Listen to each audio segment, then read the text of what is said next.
They're speaking there for the opposition. Well, let's talk now to Ammar Waqqaf, who is a Syrian political activist and joins me now. Thank you for being with us.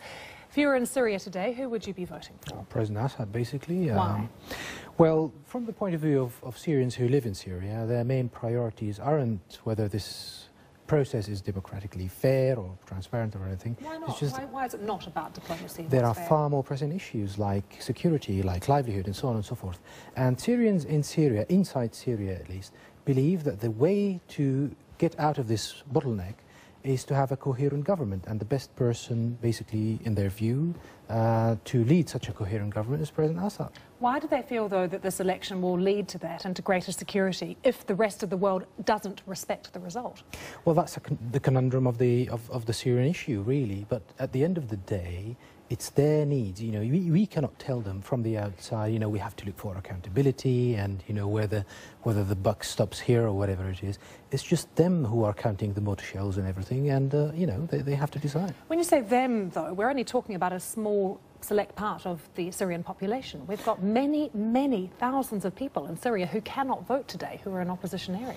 I slightly disagree. I mean, the Syrian state said that there are like 15 million people eligible to vote, and that's, I'd say a little bit logical. You have a lot of people who either already situated in densely populated areas that are controlled by the government, and then you have a lot of the displaced people who actually went into the safe havens under the government control. But there are parts of any part of the country controlled by the opposition. Those people are not voting today. No, they're not, because the... I mean, in the report we just saw, they say this is the elections of a butcher. Yes, well, obviously they feel bad about it. They're being bombed as well, and we have to take their issues into consideration.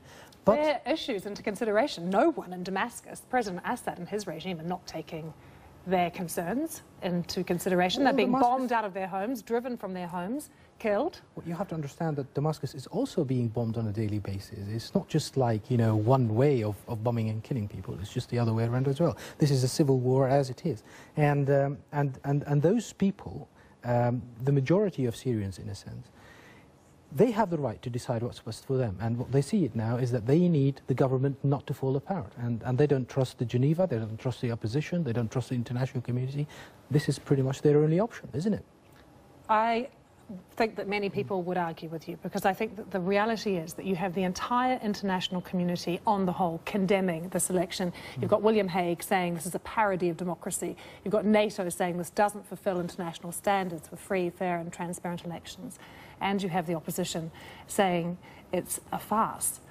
There is just no credibility in many people's eyes in this election. I do appreciate where William Hague is coming from and NATO and all that stuff, but it has to be the Syrians who decide. Let's take what happened last week in Lebanon, for example. We've seen a lot of the refugees, tens of thousands of them. You haven't managed to address this point that this is not the Syrians deciding. This is a percentage of the Syrian population.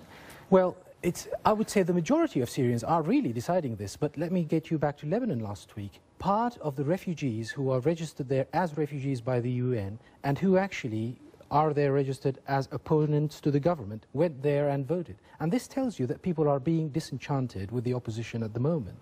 And their only way forward is to stick with the government framework, and they're sending us a message that this is actually what we want to do. Why do they think, though, that this result is somehow going to bring an end to the war, or at least to greater stability? What do they think it will do then? What will change? Yeah. President Assad's still in power. What's different after this election? Is it about President Assad, really? Or is it about fighting off Islamic extremism? Is it about, you know, not someone coming from... What do they think will change? Yeah. Nothing. I mean, the president is still in power. It's the same as it was yesterday. As a Syrian citizen, I would prefer a government with a fresh mandate to a government with an obsolete mandate. So that's one step forward.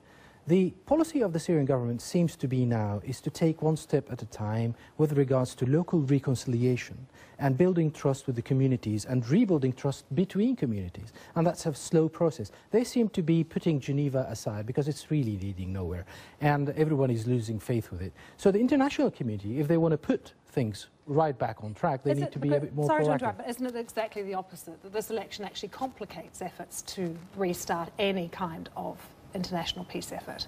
I think the main issue here that people of the opposition and of the international community need to lower their expectations a little bit and realize that President Assad and his government really have had support, enormous support actually, enough to keep it on its feet for 3 years, take that into consideration and be a little bit more proactive with it. That's it. Thank you very much for coming in. Thank you. Thank you very much.